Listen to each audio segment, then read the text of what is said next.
And breaking as we come in the air this noon, an arrest has been made in connection with the murder of a nurse who was originally from Butler County. The Metro Nashville Police Department says 21-year-old Devontae Hill is now in custody for the alleged murder of Caitlyn Kaufman. Now, SWAT members arrested Hill just after 6 o'clock this morning at his apartment in Nashville. Police say he is charged with criminal homicide.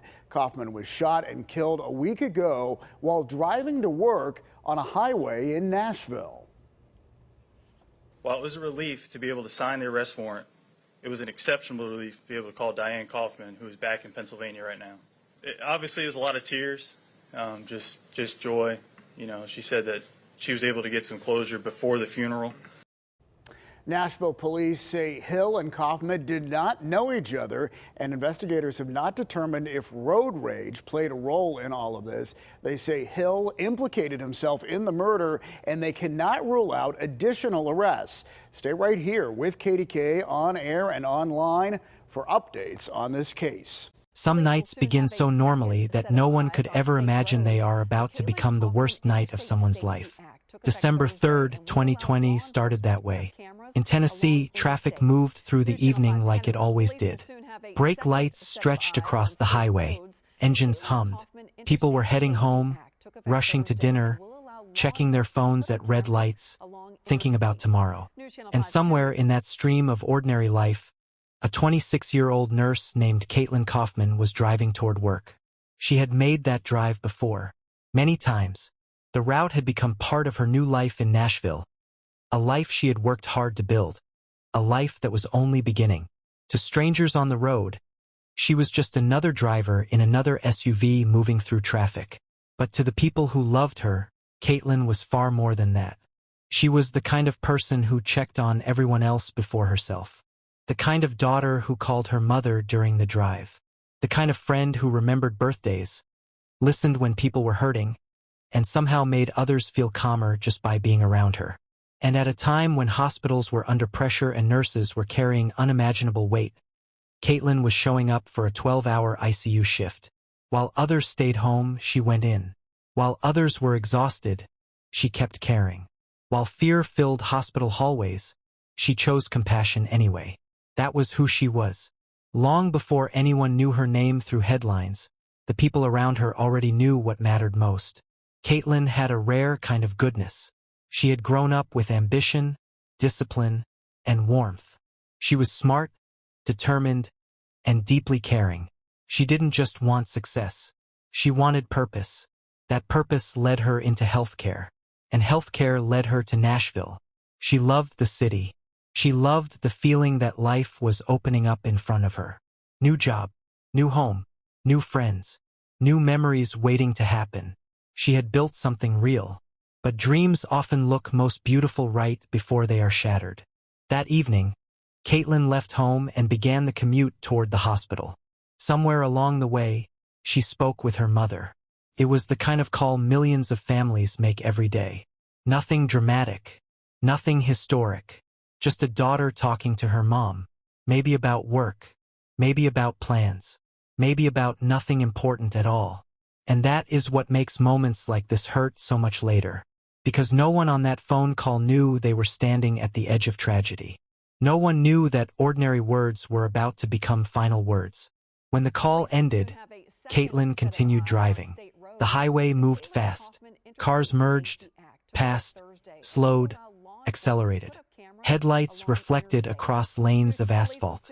Somewhere in that motion, another vehicle came near hers. First, it may have looked like nothing, just another tense highway moment.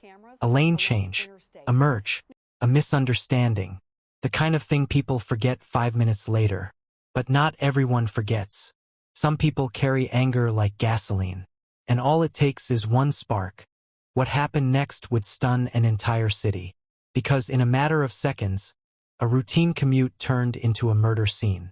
6 gunshots tore into Caitlyn's vehicle while she was moving at highway speed. 6. Imagine that moment.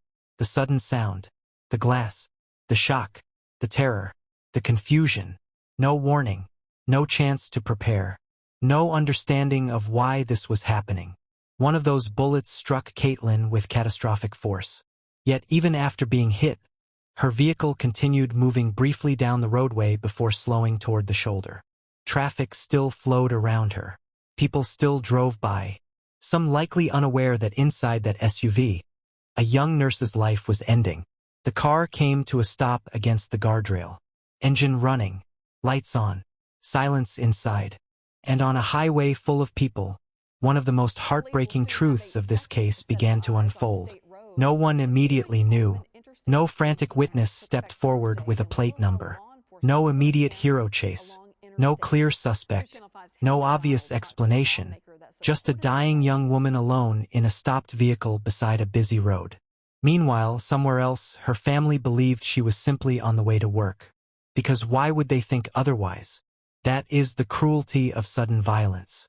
For one side of the story, life has already changed forever. For the other side, everything still feels normal. Minutes passed, then more minutes. Her mother tried reaching her again. No answer. First, maybe that means nothing. People miss calls all the time. Phones die. Signal drops. Traffic gets noisy. But intuition can be terrifyingly sharp, especially for a parent. Something didn't feel right.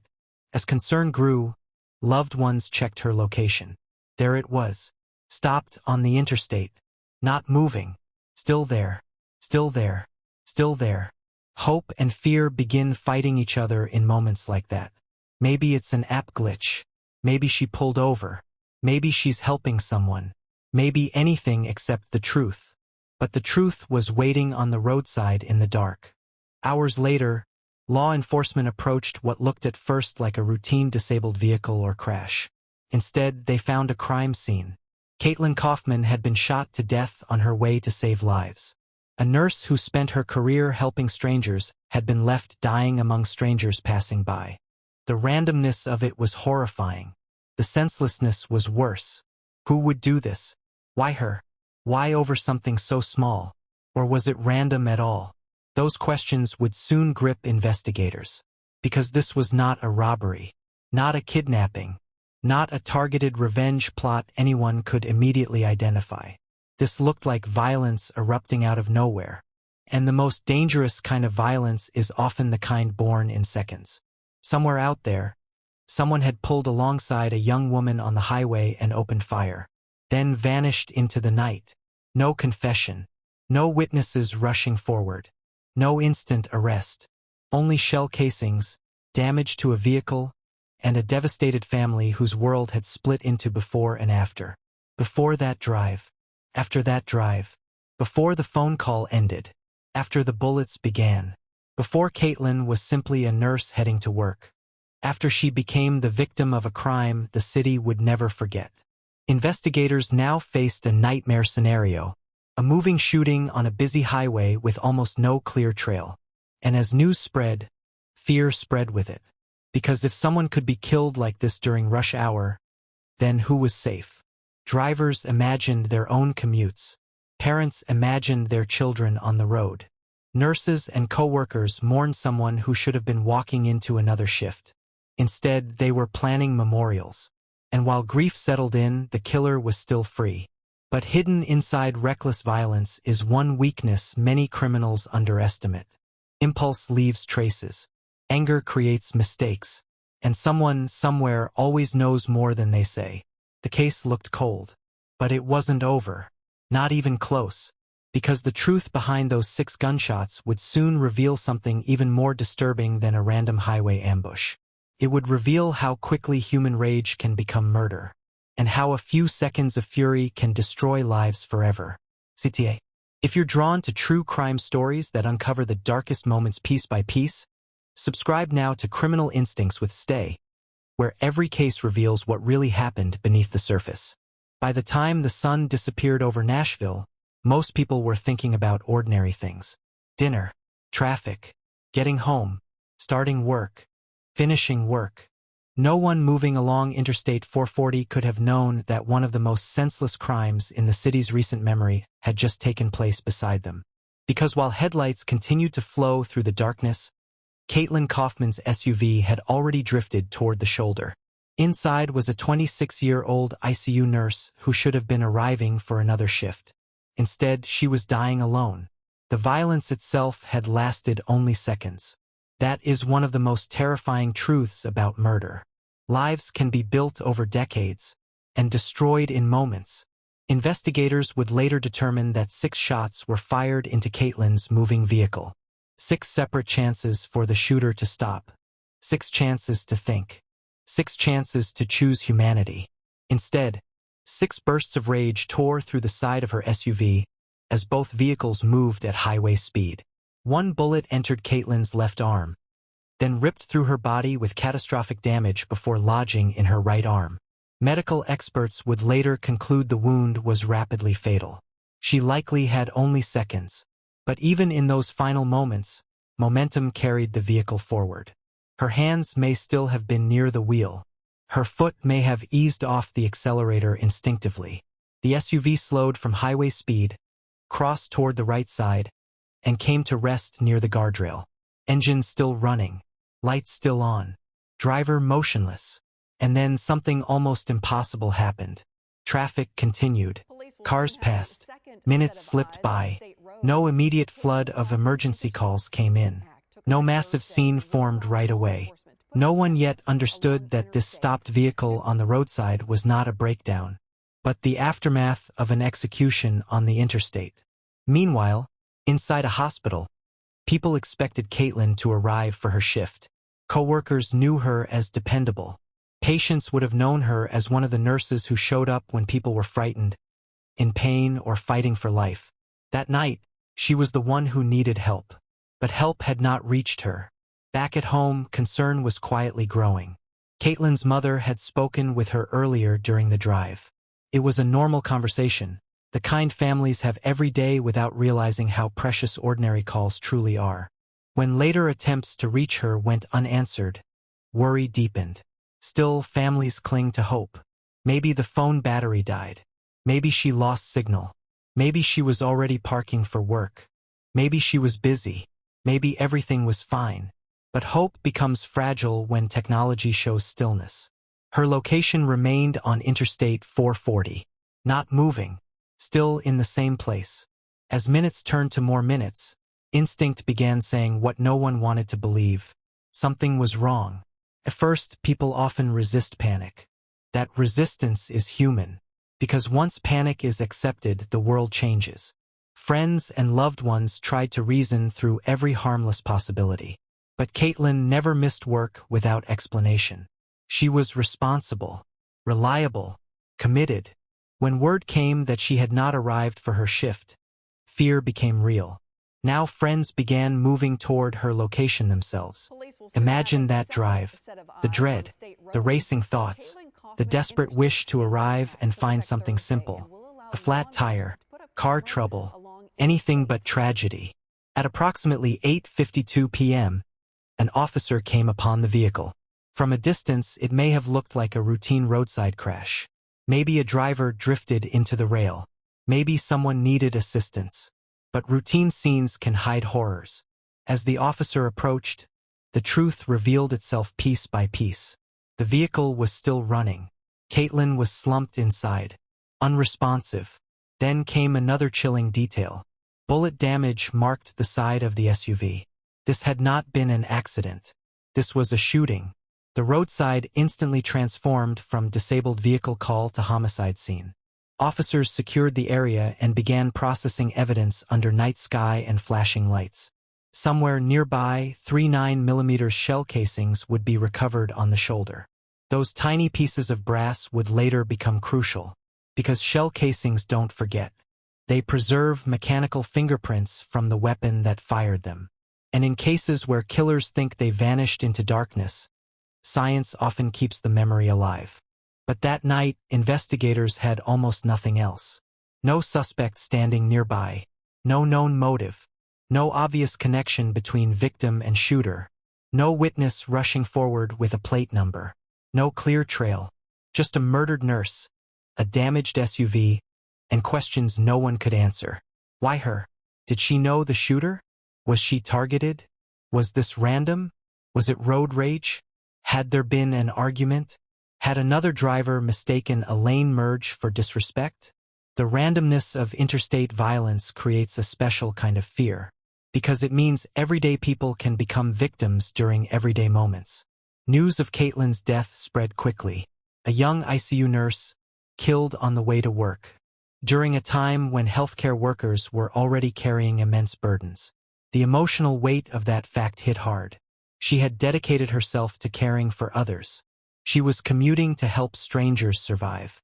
And someone answered that with bullets. Co-workers mourned. Friends struggled to process it. Her family entered the kind of grief that arrives with shock first, then pain later. There is no script for hearing that someone you love left for work and never came home. There is no language strong enough for that call. Investigators now faced a brutal challenge. Highway shootings are difficult cases. Vehicles move quickly. Witnesses notice only fragments. Darkness erases details. People assume someone else called police. Memory becomes uncertain. And unless the shooter talks or leaves evidence, the road itself offers little. Still, detectives began where all good investigations begin. Timeline, phone records, traffic patterns, forensics, victim background. Every minute of Caitlyn's final commute mattered. Every camera possibility mattered. Every shell casing mattered. Every rumor had to be tested. Yet as days passed, answers did not come easily. No dramatic arrest. No instant confession. No public certainty. The killer had disappeared into the same traffic stream that everyone else used. That made the case even more haunting, because somewhere in Nashville, someone knew exactly what happened on I-440. Someone had gone home after firing 6 shots into another human being. Maybe they watched the news. Maybe they heard Caitlyn's name. Maybe they saw her photograph. Maybe they understood for the first time who they had killed. Or maybe they felt nothing at all. Both possibilities are chilling. As detectives worked, public pressure grew. The case drew attention not only because of the violence, but because of who Caitlyn was. Young, promising, compassionate, a healthcare worker, someone with everything ahead of her. This was not a headline people could easily forget. And somewhere inside that pressure, one truth was forming. Someone out there was carrying a secret too heavy to hold forever. Because crimes born in anger are rarely clean. They happen fast. People brag. They confess. They panic. They trade weapons. They talk to friends. They try to rewrite memory. And eventually, the wrong person hears the truth. For now, though, the city only knew this. A nurse was dead. A shooter was free. And Interstate 440 had become the place where an ordinary commute ended in horror. But the silence around this case would not last much longer.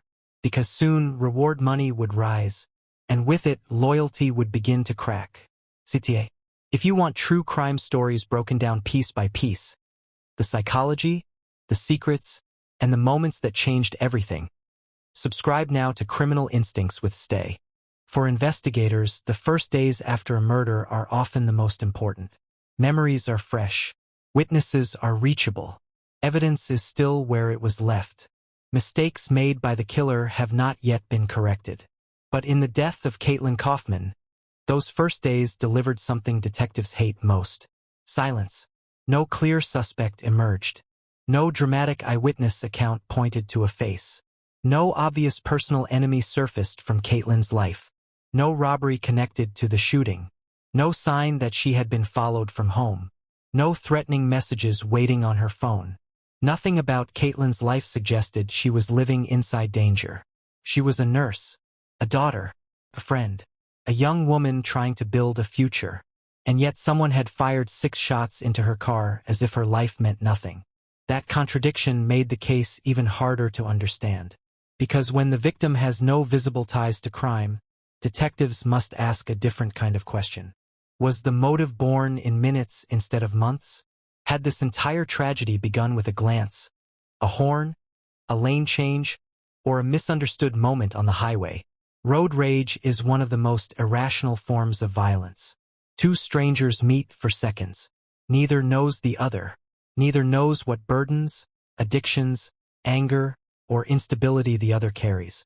Yet one brief traffic interaction can become deeply personal in the mind of someone already boiling inside.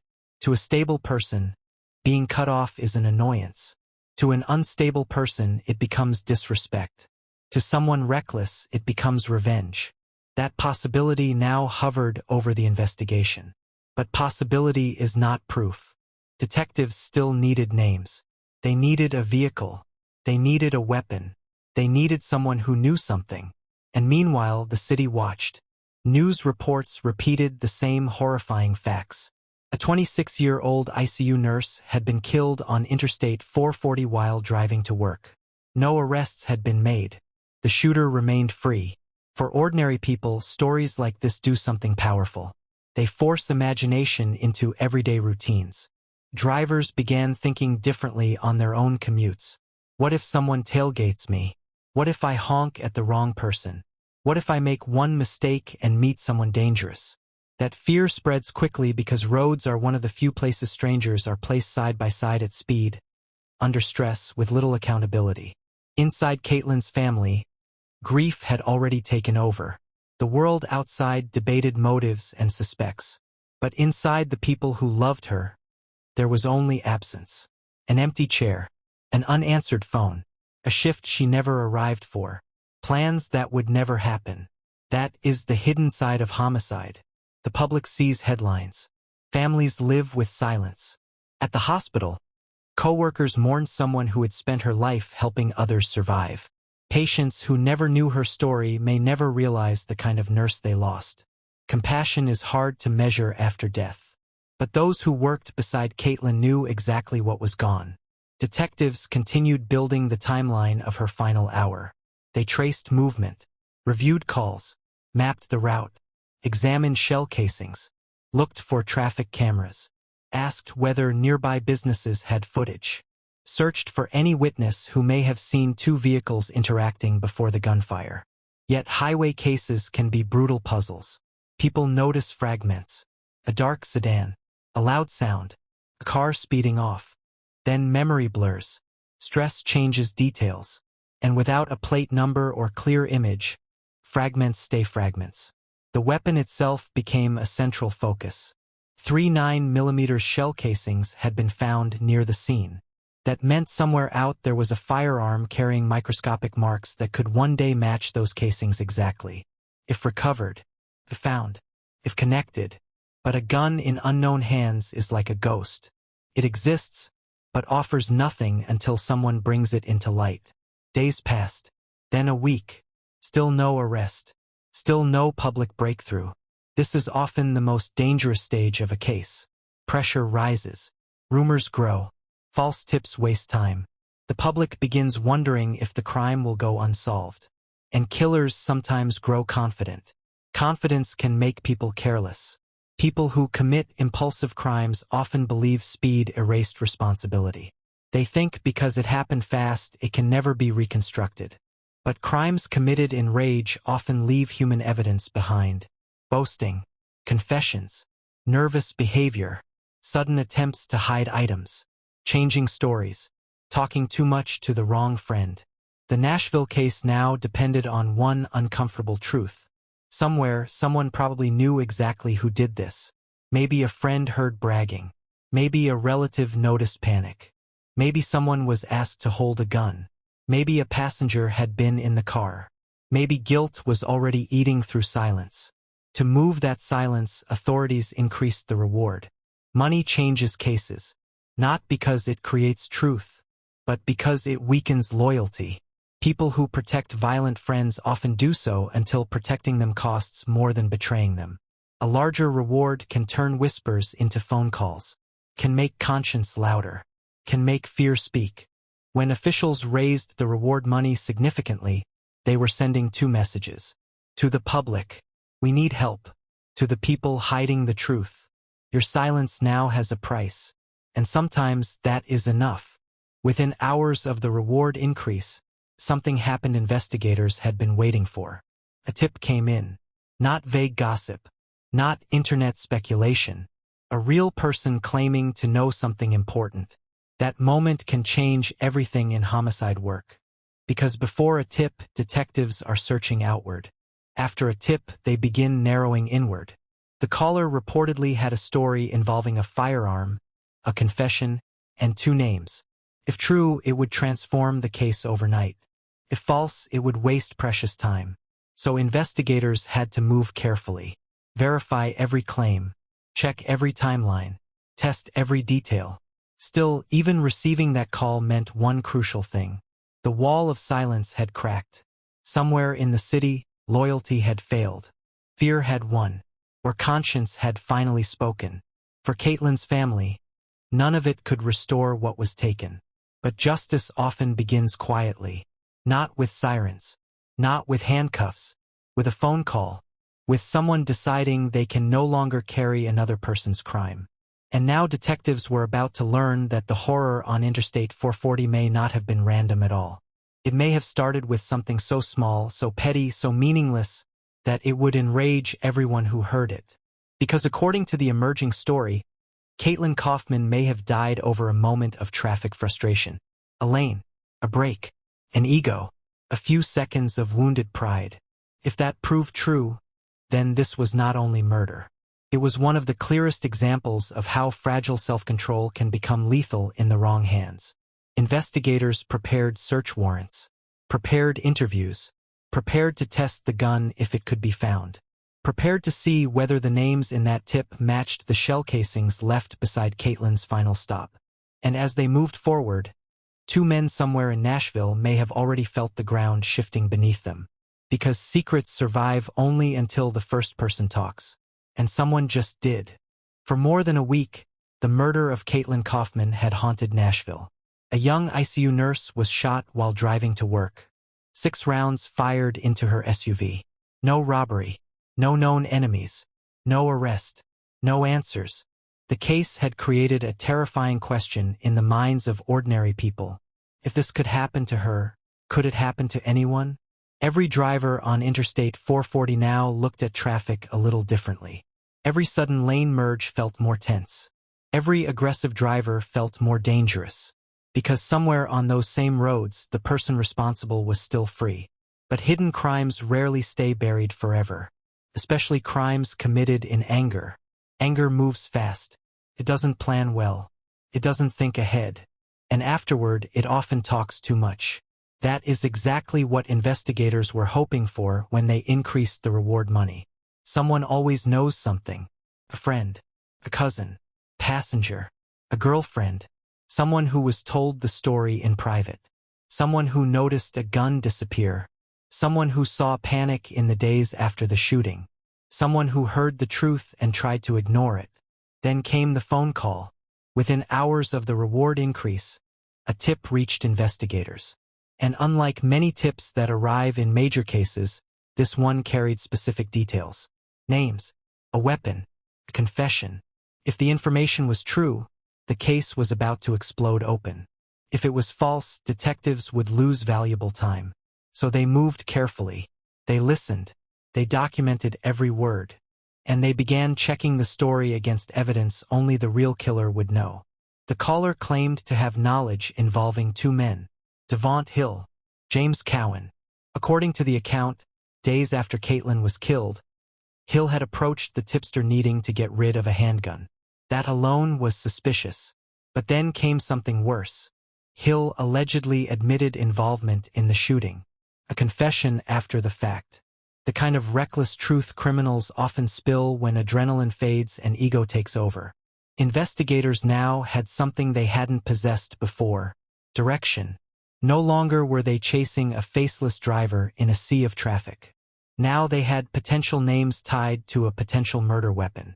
And if that gun could be recovered, science could speak louder than any denial. The tipster led authorities to the firearm. A Springfield Armory XD9 pistol. 9mm. The same caliber connected to shell casings recovered from the roadside. At that moment, detectives knew the next step would be decisive. Ballistics. To many people, shell casings look like useless brass. But to investigators, they are fingerprints made of metal. When a firearm is fired, microscopic markings from internal parts transfer onto the casing. Those marks can be compared. matched, linked. The lab would determine whether this gun had fired the rounds connected to Caitlyn's murder. While that process moved forward, investigators prepared to act quickly. Because once suspects sense police attention, evidence disappears. Phones get wiped, cars get cleaned, stories get coordinated, people run. Authorities moved on Hill first. SWAT officers raided his East Nashville apartment. The operation was fast, controlled, and deliberate. Inside, more evidence reportedly surfaced, including another firearm connected to the chain of events described by the witness. The walls were closing in. Meanwhile, James Cowan remained out there, still free, still watching news reports, still knowing police had solved enough to come knocking soon. And when people know the truth is coming, fear changes behavior. Some hide, some flee, some rehearse lies, some convince themselves they can talk their way out. Investigators soon learned what they most wanted to know. The recovered pistol matched the evidence. Ballistics linked the gun to the shooting that killed Caitlyn Kaufman. That moment transformed suspicion into power. Now detectives didn't just have a story. They had science. The murder weapon had been found. The names in the tip suddenly mattered far more. And somewhere in an interrogation room, lies were about to begin. When Devont Hill was questioned, his account reportedly shifted multiple times. That is common when truth collides with evidence. At first, suspects often choose distance. I wasn't there. I was somewhere else. You have the wrong person. But false stories are fragile. They break when tested. Hill allegedly first claimed he had been elsewhere the night Caitlyn was murdered. But investigators already had timelines. They already had witness statements. They already had the gun. So the story changed. Now he acknowledged being in the vehicle. But another person was blamed. Another name offered as the shooter. Another attempt to step away from responsibility while admitting just enough to survive. This too is common. When suspects realize total denial is impossible, they move to partial truth. Yes, I was there, but I didn't do it. Yes, something happened, but it wasn't like that. Yes, I knew him, but I didn't know what he would do. Yet partial truth collapses the same way full lies do, under facts. Eventually, investigators believed Hill implicated himself in the shooting. And at the center of the case was a motive so small, so senseless, it enraged the public. Road rage. According to the account that emerged, Caitlyn had allegedly cut off or angered the men in traffic. That was it. Not robbery. Not revenge. Not gang warfare. Not a targeted killing. A traffic moment. A highway irritation. A few seconds of frustration transformed into gunfire. This is why road rage murders disturb people so deeply. Because they reveal how thin the barrier can be between annoyance and violence in the wrong mind. Most people get angry while driving. Then they move on. But some people experience inconvenience as humiliation. A merge becomes disrespect. A brake tap becomes insult. And once ego joins recklessness, danger follows. For Caitlyn's family, hearing this motive could only deepen the pain. Their daughter had dedicated herself to caring for critically ill people. She was on her way to help others. And someone ended her life over traffic anger. There is no fairness in that. There is no logic. Only loss. James Cowan was later arrested after remaining at large longer than Hill. By then, the city had watched the mystery unravel in stages. Unknown shooter. Reward increase. Secret tip. Recovered weapon. Raids. Arrests. Charges. The faceless killer on Interstate 440 now had names attached. But arrests do not end cases. They begin the next battle. Because once handcuffs click, the courtroom war starts. Lawyers challenge witnesses. Confessions are examined. Motives are disputed. Passengers blame drivers. Drivers blame passengers. Everyone tries to reduce their role. And in this case, one major witness carried baggage of his own. The tipster himself would later face unrelated criminal charges, giving defense attorneys room to attack credibility. That meant prosecutors would need more than words. They would need evidence. The gun, the shell casings, statements, timelines, behavior after the murder. Everything had to work together. Still, one truth was undeniable. Without that tip, Caitlyn's murder may have remained unsolved far longer. One decision to speak changed everything. One crack in loyalty exposed two men. One hidden gun became the voice of the dead. And now the final question remained: would justice hold up in court? Because solving a case and proving a case are not always the same thing. Sday. If you want true crime stories uncovered piece by piece, the psychology, the secrets, and the moments that changed everything, subscribe now to Criminal Instincts with Sday. By the time the case reached its final stage, the story of Caitlyn Kaufman was no longer just about a highway shooting. It had become something bigger, a warning about how quickly violence can erupt, a lesson in how fragile control can be, and a reminder that sometimes the most ordinary moments hide the most irreversible consequences. On December 3, 2020, Caitlyn left home for work like she had done so many times before. She never made it. 6 shots on Interstate 440 ended her life in seconds. For weeks afterward, her case sat in a painful space between mystery and certainty. People knew what had happened, but not fully who was responsible in a way that could be proven in court. That is the gap every investigation tries to close. Not just finding the truth, but proving it beyond doubt. With Devont Hill and James Cowan in custody, prosecutors began building that case piece by piece. The recovered firearm became the foundation. Ballistics confirmed what investigators had suspected. The weapon linked to the suspects matched the shell casings recovered at the scene. That connection mattered more than almost anything else. Because physical evidence does not forget. It does not shift stories. It does not panic under questioning. It simply confirms what happened. Then came the human side of the case. Statements, confessions, inconsistencies, shifting narratives during interrogation. At first, denial, then partial admission, then blame shifting. These patterns told their own story. When someone tells the truth, their account stays steady. When someone tries to avoid responsibility, the story bends under pressure. Investigators saw that pattern repeatedly as they questioned those involved. But even with evidence building, the courtroom would become the real test. Because in court, emotion does not convict. Only proof does. Caitlyn's family now faced the hardest part of any homicide case. Waiting for justice in a system that moves slowly when grief moves instantly. Every hearing meant reopening wounds. Every update meant reliving details. Every legal argument forced them to hear their daughter's final moments described in clinical language. But they kept going. Because behind every case file is a family trying to turn loss into meaning. Meanwhile, the defense began its work. In cases involving multiple suspects, blame often becomes a battlefield. Each side tries to minimize involvement. Each side tries to shift responsibility. Each side tries to create doubt. Was it one person? Was it both? Who fired the shots? Who held the weapon? Who made the decision that changed everything? The truth, supported by evidence, would eventually determine the answer. But in the meantime, public attention faded slightly, as it always does when headlines move on. For Caitlyn's loved ones, that fade never happens. Time does not reduce absence. It only teaches people how to live around it. At trial, prosecutors laid out the timeline. A normal commute, a sudden highway confrontation, gunfire at speed, a vehicle drifting to the shoulder, a young nurse dying alone while traffic continued around her.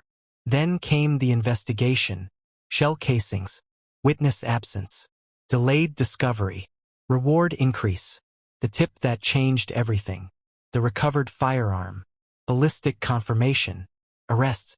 Step by step, the story was reconstructed. Not as rumor, not as speculation, but as a chain of events supported by evidence. The prosecution's argument centered on a simple idea. A moment of road rage escalated into fatal violence. A brief interaction turned deadly, and Caitlyn became the victim of that escalation.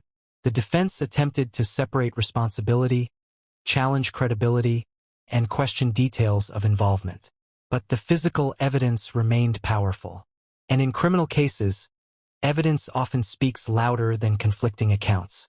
Eventually, the legal system reached its conclusions. Devont Hill was convicted of a lesser degree of murder and sentenced to prison. James Cowan was acquitted of the murder charge in state court, though he still faced separate federal firearms-related consequences. The outcome reflected a complex reality often seen in multi-defendant cases. Not every participant carries the same legal weight. Not every presence equals equal guilt. But regardless of legal outcomes, the central fact never changed. Caitlyn Kaufman was gone. A young ICU nurse who spent her life helping others had been killed in seconds on a highway. In her memory, something else began to take shape. A legacy. Her name was honored in educational spaces. Her story became part of conversations about highway safety and road rage awareness. Her family worked to preserve her memory not as a statistic, but as a person. Someone who mattered. Someone who mattered deeply. And in the wider public, the case left behind something quieter but lasting. A warning that anger behind the wheel is never as small as it feels in the moment. Because on a highway, every decision is shared with strangers. Every reaction has consequences beyond your own vehicle. Every second matters more than it seems. The Caitlyn Kaufman case is not just about crime. It is about timing, about impulse, about how quickly a human life can be taken when control is lost, and about how justice, while slow, can still find its way through evidence, testimony, and persistence. But for those who knew Caitlyn, the most important truth was never in the courtroom. It was in memory, in who she was before the headlines. A nurse, a daughter, a friend, someone who chose a career of saving lives, and lost hers in a place where no one should ever have to die. Her story now remains in the same space where all true crime stories eventually land.